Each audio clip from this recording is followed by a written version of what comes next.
Welcome all of you on the platform of my guide. तो आज हम लोग फिर से एफएम की नए टॉपिक को स्टडी करेंगे, लेकिन उसको स्टडी करने से पहले हम लोग जानते हैं कि लास्ट लेक्चर में क्या पढ़े थे।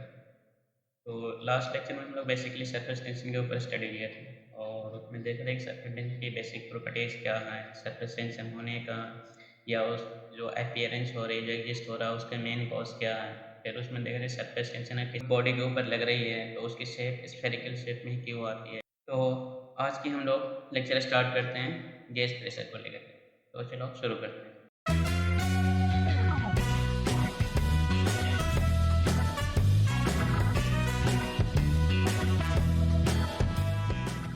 तो आज हम लोग पढ़ने वाले हैं क्या, गैस प्रेशर पढ़ने वाले हैं।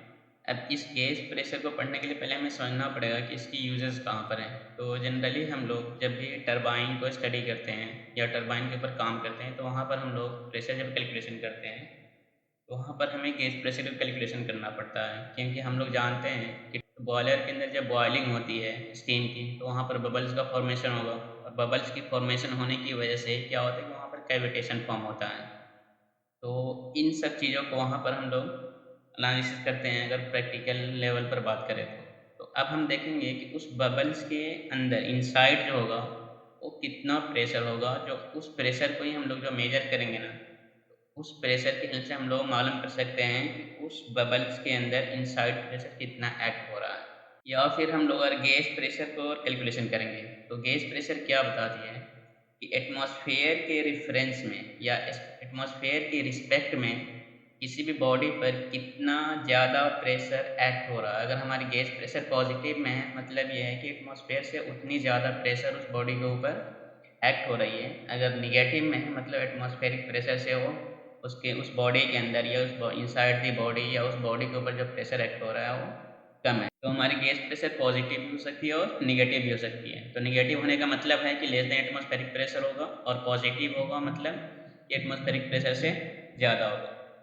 तो गैस प्रेशर को स्टडी करने से पहले हम यहाँ पर दो पॉइंट को डिस्कशन करेंगे। पहला ये वाला रिलेशन और दूसरा ये वाला रिलेशन। तो ये रिलेशन हम लोग शुरू में ही पढ़ चुके हैं या मोस्टली लोग तो पढ़ ही लेते हैं स्टार्टिंग में इंट्रोडक्टरी लेक्चर में ही एफएम के। तो जो गेज प्रेशर का जो फॉर्मूला होता है वो inside pressure minus outside pressure equal to gauge pressure होता है। अब ये इनसाइड प्रेशर क्या होता है, इनसाइड प्रेशर जो है ना किसी भी बॉडी के ऊपर जो टोटल प्रेशर एक्ट हो रहा है तो उसको हम लोग इनसाइड प्रेशर बोलेंगे। या टोटल प्रेशर को हम लोग ये भी जानते हैं कि एब्सोल्यूट प्रेशर भी बोलते हैं। तो या क्वेश्चन में कहीं मेंशन रहता है कि एब्सोल्यूट प्रेशर दिया होगा या इनसाइड प्रेशर रहता है या टोटल प्रेशर मेंशन होता है।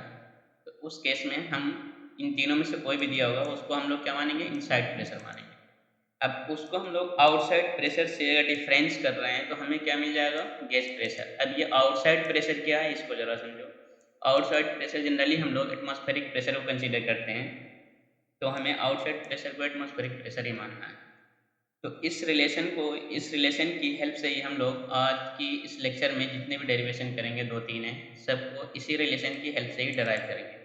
तो गैस प्रेशर जो आज हम लोग कैलकुलेशन करेंगे जिसमें हमारी जो पहली इसकी सब हेडिंग है बबल सबमर्ज्ड इन वाटर। मतलब क्या है कि अगर कोई बबल्स वाटर के अंदर फॉर्म हो रहा है, इसका मतलब क्या है, कोई लिक्विड है, मान लो कि ये हमारी क्या है, एक वेसल है, इसमें हमने यहाँ पर लिक्विड फिल किया है। अब इस वेसल के अंदर मीन्स इस लिक्विड के अंदर ही यहाँ पर एयर बबल्स फॉर्म हो गया।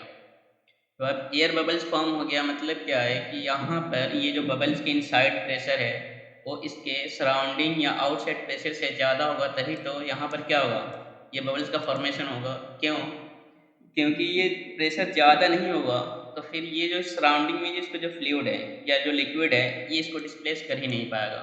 इसका मतलब ये है कि इनसाइड प्रेशर जो बबल्स के अंदर है वो मोर देन सराउंडिंग का होना चाहिए।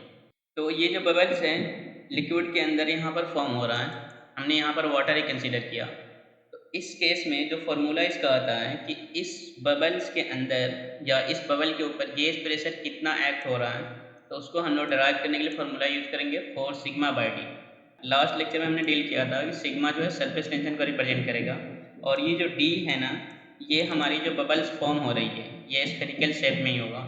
तो उसकी डाया अब ये स्फेरिकल शेप में ही क्यों बबल्स फॉर्म होगा, तो इसको भी हम लोगों ने लास्ट लेक्चर में डील किया था।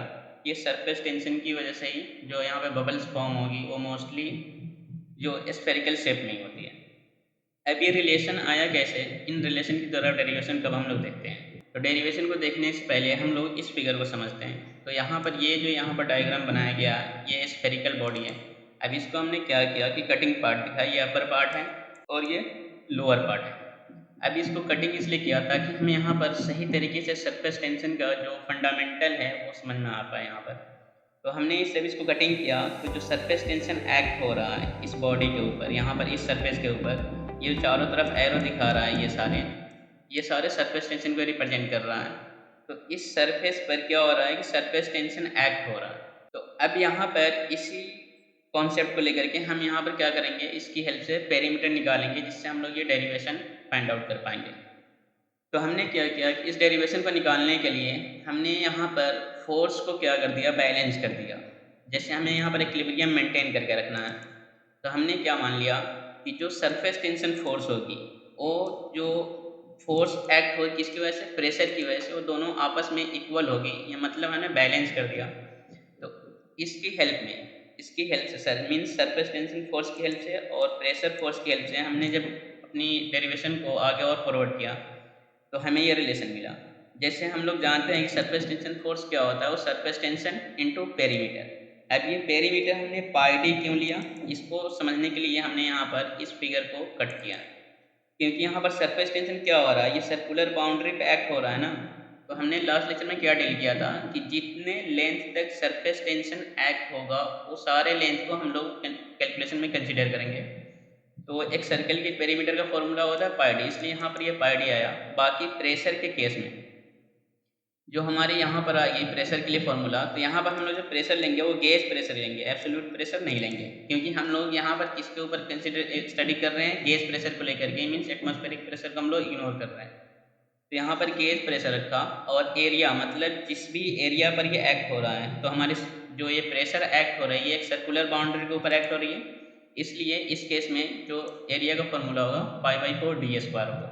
तो जब हम इसको बैलेंस करेंगे तो यहाँ पर हमें गेज प्रेशर का फॉर्मूला क्या मिल गया, 4 सिग्मा बाई डी। तो हमें याद रखना है कि यहाँ से जो भी प्रेशर आएगा ना वो एब्सोल्यूट नहीं होगा, वो गेज प्रेशर होगा। एब्सोल्यूट निकालने के लिए हम लोग इसमें एटमॉस्फेरिक प्रेशर को ऐड करेंगे, तभी हमें एब्सोल्यूट प्रेशर मिलेगा। तो ये जो हमारे रिलेशन है ये किसके लिए है कि जब भी हमारी बबल्स लिक्विड के अंदर सबमर्ज्ड है तो उस केस में हम 4 सिग्मा बाई डी ये वाला रिलेशन अप्लाई करेंगे। और इसमें एक और पॉइंट क्या याद रखनी है कि जब भी कोई बबल्स फॉर्म हो रही है तो वो बबल क्या होना चाहिए कि उसकी कोई एक सरफेस ही एयर के कांटेक्ट में होगी, तभी हम लोग 4 सिग्मा बाई डी का रूल अप्लाई करेंगे। जैसे यहाँ पर ये जो बबल्स फॉर्म हो रहा है इसके सिर्फ इनसाइड सरफेस ही एयर के कांटेक्ट में है, आउटसाइड सरफेस जो है लिक्विड के कांटेक्ट में है। तो उस केस में हम लोग क्या करेंगे, 4 सिग्मा बाई डी ये रखेंगे। लेकिन अगर बोथ साइड सरफेस के कांटेक्ट में आ जाएगा तो उसका जो रिलेशन है हम लोग अभी आगे डेरिवेशन करने वाले हैं। और अभी जो हमने जो रिलेशन डिराइव किया ये रिलेशन और भी कई जगह पे अप्लाई हो सकता है। जैसे अगर हमारी जो बबल्स फॉर्म हो रही है वो लिक्विड की ड्रॉपलेट होगी, या फिर बबल्स होगी लिक्विड जेट के अंदर, लेकिन वो जो लिक्विड जेट होगा ना वो एक्सेस ऑफ एटमॉस्फेरिक प्रेशर होगा, तो उस केस में हम यही 4 सिग्मा बाई डी लगाएंगे। अब यहाँ पर मैंने एक्सेस ऑफ प्रेशर क्यों बोला, एक्सेस ऑफ एटमॉस्फेरिक प्रेशर इसलिए बोला क्योंकि नॉर्मल अगर हम लोग जेट को स्टडी करेंगे एटमॉस्फेरिक प्रेशर पर तो उस केस में उसका जो डेरिवेशन होता है वो यहाँ पर कुछ फैक्टर जो है ये 4 की जगह पे 2 आ जाएगी, इसको भी हम लोग आगे डेरिवेशन करने वाले हैं। तो यहाँ पर 4 केस बन गए कि किस किस केस में हम लोग यूज़ करेंगे 4 सिग्मा बाई डी। एक तो बबल्स हमारी क्या होगी, सबमर्ज्ड होगी, या बबल्स वन साइडेड एयर के कॉन्टैक्ट में होगी, या फिर हमारी वो लिक्विड ड्रॉपलेट हो, या बबल्स जेट के अंदर फॉर्म हो रहा हो लेकिन excess of atmospheric pressure condition में। तब हम लोग क्या करेंगे कि 4 सिग्मा बाई डी यूज़ करेंगे गेज प्रेशर को कैलकुलेशन करने के लिए। अब जो हमारी थर्ड कंडीशन है वो हमारी है लिक्विड बबल या सॉफ्ट बबल। ये जनरली देखना कि अपने सराउंडिंग में बच्चे लोग भी इस तरह के गेम वगैरह खेलते रहते हैं, देखना कि लिक्विड को डिप करते हैं एक स्टिक को और वहाँ से फूंक मारते हैं तो स्फेरिकल बबल्स फॉर्म हो जाते हैं। तो ये उसी तरह की अगर बबल्स यहाँ पर फॉर्म होगी, मतलब लिक्विड की या तो बबल हो या हमारी सोप की बबल्स फॉर्म हो रही हो, तो उस केस में जो गेज प्रेशर हमें कैलकुलेशन करना हो तो उसकी डेरिवेशन जो हमें फॉर्मूला मिलेगा वो हमारी होगी 8 सिग्मा बाई डी। अब ये आया कैसे, इस रिलेशन को जरा हम लोग समझते हैं। तो यहाँ पर मैंने क्या किया है कि नोट पॉइंट मेंशन किया। नोट पॉइंट क्या है कि यहाँ पर both inside and outside surface जो है ना वो कॉन्टैक्ट विद एयर है। जैसे अभी मैंने फर्स्ट केस में क्या मेंशन किया था कि ओनली इनसाइड सरफेस एयर के कॉन्टैक्ट में है, लेकिन यहाँ पर आउटसाइड एंड इनसाइड दोनों सरफेस क्या हो रहा है, ये एयर के कॉन्टैक्ट में है। तो इस केस में जब हम लोग क्या करेंगे, जब कैलकुलेशन करेंगे तो जो पेरीमीटर लेंगे ना, वो इनसाइड सरफेस की भी पेरीमीटर लेंगे और आउटसाइड सरफेस के भी पेरीमीटर लेंगे। अब दोनों ही क्यों लेंगे, क्योंकि यहाँ पर जो सरफेस टेंशन एक्ट होगा ना, वो इनसाइड सरफेस के ऊपर भी एक्ट होगा और आउटसाइड सरफेस के ऊपर भी एक्ट होगा, जिसकी वजह से हम यहाँ पर जो पेरीमीटर लेंगे डेरिवेशन में, वो इनसाइड एंड आउटसाइड दोनों को कंसीडर करेंगे। तो हमें याद क्या रखना है इस वाले केस में कि जो भी लिक्विड बबल है, अगर वो दोनों साइड एयर के कांटेक्ट में आ रही है, जनरली हम लोग सोप बबल्स को देखते हैं तो आउटसाइड भी उसके सरफेस एयर के कांटेक्ट में होती है और इनसाइड तो होगी होगी। तो उस केस में हम लोग यहाँ पर जो फॉर्मूला यूज करेंगे वो 8 सिग्मा बाई डी होगा। पिछले केस की तरह यहाँ पर भी हम लोग क्या करेंगे, प्रेशर को ही बैलेंस करेंगे। तो यहाँ पर इक्विलिब्रियम हमने कंसीडर करते हुए क्या किया कि जो सरफेस टेंशन फोर्स है उसको हमने फिर से प्रेशर फोर्स के इक्वल कर दिया। अब सरफेस टेंशन फोर्स क्या होता है, वो सरफेस टेंशन इनटू पेरीमीटर के बराबर होता है। अब ये पेरीमीटर क्या है, ये डी आई जो है ये इंटरनल डायमीटर को रिप्रेजेंट कर रहा है और ये जो डी नॉट है ये एक्सटर्नल डायमीटर को रिप्रेजेंट कर रहा है। तो internal perimeter pi D I हो गया और external perimeter pi D not हो गया। अब ये इंटरनल एक्सटर्नल क्यों लिया, ये समझ में आ गई, क्योंकि दोनों सरफेस क्या है, एयर के कॉन्टैक्ट में है। फिर हमने इस प्रेशर फोर्स को रिप्रेजेंट किया, तो gauge pressure into pi by 4 D I square means internal diameter का स्क्वायर लिया। अब यहाँ पर मैंने इंटरनल क्यों लिया, क्योंकि यहाँ पर जो एक्सेस ऑफ प्रेशर है वो इनसाइड दी बबल्स है, इसलिए हमने यहाँ पर, इसलिए जो डायमीटर भी हमने लिया इनसाइड डायमीटर को ही लिया। तो अब यहाँ पर देखो जरा, हमने यहाँ पर क्या कंसीडर किया कि जनरली जो हमारी बबल्स होती है, सोप बबल्स हो या लिक्विड बबल्स हो, इसकी जो लेयर होती है वो काफ़ी थिन होती है। तो थिन होने की वजह से जो इसकी एक्सटर्नल डायमीटर जो होगी और इंटरनल डायमीटर दोनों ऑलमोस्ट क्या होगी, इक्वल होगी। तो हमने अपनी डेरिवेशन को आसान करने के लिए दोनों को इक्वल मान लिया और दोनों को रिप्रेजेंट कर दिया सिंपल डी से। तो यहाँ पर जब पाई डी को ऐड करेंगे तो 2 पाई डी हो गया और ये सेम यहाँ पर राइट डाउन हो गया। तो हमें रिलेशन क्या मिल गया, 8 sigma by D equal to gauge pressure. तो हमें याद क्या रखना है कि जब भी हमारी कोई भी लिक्विड बबल्स हो या सोप बबल्स हो या कोई भी बबल्स फॉर्मेशन हो, अगर वो दोनों साइड एयर के कांटेक्ट में आ रही है मीन्स इनसाइड और आउटसाइड, तो उस केस में हम लोग गेज प्रेशर के लिए जो फॉर्मूला यूज करेंगे वो 8 सिग्मा बाई डी होगी और ओनली इनसाइड सरफेस या आउटसाइड सरफेस एनी वन अगर हमारी एयर के कांटेक्ट में आ रहे हैं तो उस केस में हम लोग यूज करेंगे 4 सिग्मा बाई डी। अब हमारी इस चैप्टर की जो फोर्थ केस है वो हमारी है लिक्विड जेट। जनरली जो जेट फॉर्मेशन होती है वो सिलिंड्रिकल लाइक शेप होती है। तो सिलिंड्रिकल लाइक शेप होने की वजह से वहाँ पर जो सरफेस टेंशन एक्ट होगा ना, उस जेट के लेंथ के नॉर्मल एक्ट करेगा हमारी क्या, सरफेस टेंशन फोर्स। अब यहाँ पर मैंने इसके डायमीटर के अकॉर्डिंग क्यों नहीं लिया, क्योंकि इस ये वाली जो सरफेस है ना, ये इसकी ये एयर के कांटेक्ट में रहकर नहीं कम्प्लीटली फिल होती है, जिसकी वजह से यहाँ पर डायमीटरल डायरेक्शन में या normal to the diameter surface tension act नहीं होगा। तो जेट के केस में जो सरफेस टेंशन हमेशा एक्ट होगा वो नॉर्मल टू दी लेंथ होगा। तो हमने क्या किया कि इसको अच्छे से समझने के लिए इस शेप को हमने 2 हाफ पार्ट में डिवाइड किया। यहाँ पर ये जो इसकी लेंथ दिखा रही है इसके ऊपर क्या कर रहा है, यहाँ पर अपवर्ड डायरेक्शन में सरफेस टेंशन फोर्स एक्ट हो रहा है। तो इसका मतलब क्या है कि जब भी हम लोग पेरीमीटर यहाँ पर कंसीडर करेंगे तो सिर्फ ये वाले लेंथ को और ये वाले लेंथ को लेंगे, इसके डायमीटरल लेंथ को कंसीडर नहीं करेंगे। क्यों, क्योंकि डायमीटरल लेंथ के अलोंग या normal to the diameter surface tension act यहाँ पर नहीं हो रहा है। तो यहाँ पर हम लोग पहले केस की तरफ फिर से हम लोग क्या करेंगे, फोर्स को बैलेंस करेंगे। तो हमारी जो सरफेस टेंशन फोर्स होगी यहाँ पर भी क्या रहेगी, वो प्रेशर फोर्स के इक्वल रहेगी। अब प्रेशर फोर्स के इक्वल होगी तो अब यहाँ पर जो सरफेस टेंशन का फिर से हमने फॉर्मूला क्या पुट किया कि यहाँ पर ये सरफेस टेंशन तो आएगा ही आएगा, लेकिन हर जगह चेंजेस क्या आ रही है, पेरीमीटर में चेंज आ रही है हर एक केस में। तो यहाँ पर जो हमारी पेरीमीटर होगी वो 2L होगी। अब ये 2L क्यों होगी, क्योंकि अभी मैंने क्या समझाया कि यहाँ पर सरफेस टेंशन जो एक्ट हो रहा है नॉर्मल टू दी लेंथ हो रहा है। तो ये वाली अगर हमने L माना, ये वाली लेंथ हमने क्या माना, L माना, तो ये भी क्या होगा, इसके बराबर होगा। तो L प्लस L क्या हो जाएगा, 2L इसकी सरफेस टेंशन लेंथ आएगी या perimeter of the surface tension आएगी। फिर यहाँ से सिंपल यहाँ पर भी क्या किया कि हमने यहाँ पर गेज प्रेशर लिया इनटू एरिया। अब ये एरिया यहाँ पर हमने L इंटू डी क्यों लिया, क्योंकि जब हम लोग इसको कटिंग कर रहे हैं तो कटिंग करने के बाद इस सिलेंड्रिकल शेप का जो हमें क्रॉस सेक्शन मिल रहा है कौन से शेप में मिल रहा है, रेक्टेंगुलर शेप में मिल रहा है। तो जब ये रेक्टेंगल के शेप में है तो इसका एरिया क्या होगा, L इंटू डायमीटर होगा, क्योंकि डायमीटर इसकी विड्थ को रिप्रेजेंट कर देगी। तो फिर से हमने इसको बैलेंस किया तो हमारे यहाँ पर इस केस में जो गेज प्रेशर का फॉर्मूला क्या आ गया, 2 sigma by D.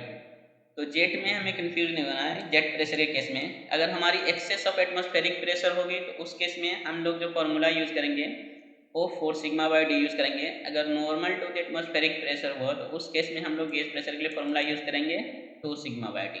I think gauge pressure को कैलकुलेशन करने में अब कोई दिक्कत नहीं आएगी। जनरली इन सब को हम लोग यूज़ करते हैं जब भी हमारी इंडस्ट्री में वर्क होती है बॉयलर टरबाइन के केस में, तो वहाँ पर हमें इसकी कैलकुलेशन करनी पड़ती है कि कितना इनसाइड प्रेशर है। अब जो भी टॉपिक हमने डिस्कशन किया है इसके ऊपर कुछ न्यूमेरिकल करते हैं। तो यहाँ पर जो भी 2 या 3 न्यूमेरिकल मैं यहाँ पर डील करूँगा, ये सारे या तो प्रीवियस ईयर में पूछे गए या तो गेट में होगा, ESE या स्टेट इंजीनियरिंग सर्विसेज के केस में। तो यहाँ पर मैंने पहला जो न्यूमेरिकल लिया वो हमारी है बबल्स जो होगा वो दोनों साइड इनसाइड और आउटसाइड क्या होगा, एयर के कांटेक्ट में होगा, तो उस केस में हम लोग प्रेशर को कैलकुलेशन करेंगे। तो यहाँ पर क्वेश्चन क्या है, the pressure inside a soap bubble. Highlight इसको इसलिए कर रहा हूँ ताकि हमें केस समझ में आए कि कौन सा फॉर्मूला यूज़ करना है। यहाँ पर ये सोप बबल बोला गया है जिसकी डायमीटर क्या दे रखी है, 50 mm। इस बबल्स के इनसाइड जो प्रेशर दिया गया वो 25 न्यूटन पर मीटर स्क्वायर, मीन्स 25 पास्कल दे रखा है अबव एटमॉस्फेरिक प्रेशर। अब बात समझो कि ये वर्ड का क्या यहाँ पर रोल आएगा। इन्होंने बोला है कि इस जो सोप बबल्स यहाँ पर हैं इसके अंदर जो प्रेशर हो रहा है वो 25 पास्कल जो है वो एटमॉस्फेरिक प्रेशर से ज़्यादा है।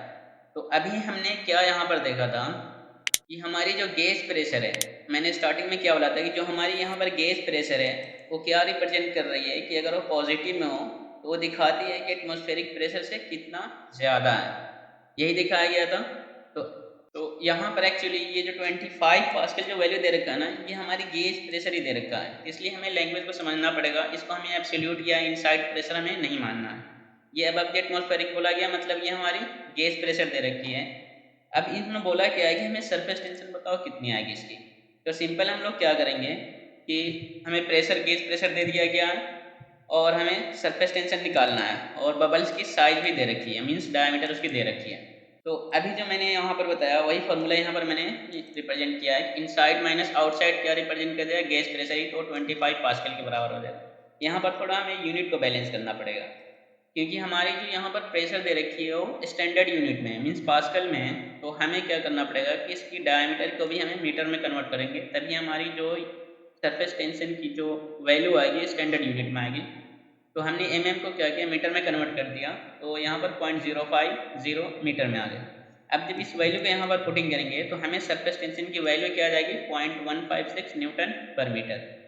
क्लियर हुई बात है। तो ये इसके हिसाब से हमारी ऑप्शन क्या आ गई, ए ऑप्शन जो है वो करेक्ट मैच करेगी। और ये जो क्वेश्चन है ये हमारी पूछी गई है ESE के अंदर, मैकेनिकल में 2014 और सिविल सर्विसेज के अंदर 2005 में ये क्वेश्चन पूछी जा सकती है। अब हमारी जो नेक्स्ट क्वेश्चन है ये जेट प्रेशर के ऊपर बेस्ड है। अब इसको जरा हम लोग डील करते हैं। A jet of water has a diameter of 0.3 centimetre. यहाँ पर हमें क्या दे दिया गया, जेट की हमें साइज दे दी गई कि वो 0.3 सेंटीमीटर क्या है, उसकी डायमीटर है। यहाँ पर ये कंफ्यूजिंग वर्ड है, ये क्या बोला गया है कि absolute surface tension. Surface tension हमेशा क्या होगा, एब्सोल्यूट ही होगा जब भी इसमें दिया होगा, चाहे वो मेंशन हो या ना हो। सरफेस टेंशन हमें उसको एब्सोल्यूट ही कंसीडर करना है। तो यहाँ पर absolute surface tension of water क्या दे रखा है, 0.072 न्यूटन पर मीटर स्क्वायर। मतलब इस केस में सरफेस टेंशन दे रखा है और साइज दे रखा है जेट की, मतलब यहाँ पर हमसे गेज प्रेशर पूछने वाला है। एंड एटमॉस्फेरिक प्रेशर क्या दे दिया गया, 101.2 kilo pascal. The absolute pressure within the jet of water E. अब बात समझो यहाँ पर क्या बोला गया है कि ये एब्सोल्यूट प्रेशर पूछ रहा है। बातों को समझो, यहाँ पर गेज प्रेशर नहीं पूछ रहा है, एब्सोल्यूट प्रेशर पूछ रहा है। तो अभी हम जब फार्मूला यहाँ पर अप्लाई करेंगे तो फार्मूला से हमें गेज प्रेशर मिलेगा। तो एब्सोल्यूट प्रेशर निकालने के लिए क्या करेंगे, उसमें हम एटमॉस्फेरिक प्रेशर को ऐड करना पड़ेगा। तो जैसे ये जेट बोला गया है तो जेट के लिए डायरेक्ट हम लोग क्या करेंगे, यहाँ पर फॉर्मूला यूज़ करेंगे 2 सिग्मा बाई डी। यहाँ पर भी हमने क्या किया, सारी वैल्यू को पुट किया, ये 2 सेम आ गया, सरफेस टेंशन की वैल्यू डाल दिया गया और डायमीटर को हमने सेंटीमीटर से क्या कर दिया, मीटर में चेंज कर दिया। जब यहाँ पर हम पुटिंग कर रहे हैं तो हमारे पास जो वैल्यू आई 48 पास्कल आ गई।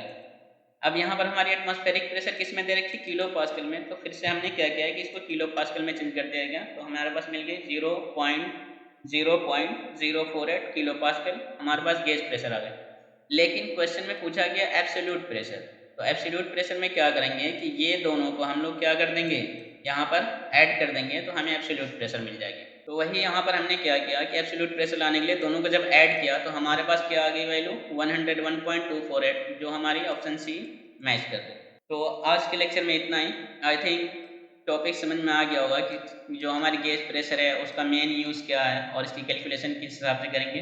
बस थोड़ा बहुत बेसिक कॉन्सेप्ट है, इसको अगर सही से अंडरस्टैंडिंग हो जाएगी, सही से इसको समझ लोगे तो कैलकुलेशन या न्यूमेरिकल अप्रोच ज़्यादा टफ नहीं है। और जनरली इस टॉपिक से जो न्यूमेरिकल आते हैं वो ज़्यादा टफ नहीं पूछे जाते हैं। तो ये तो हो गई हमारी आज के लेक्चर की। जो हम लोग नेक्स्ट लेक्चर में डील करने वाले हैं वो हमारी होगी कैपिलरिटी।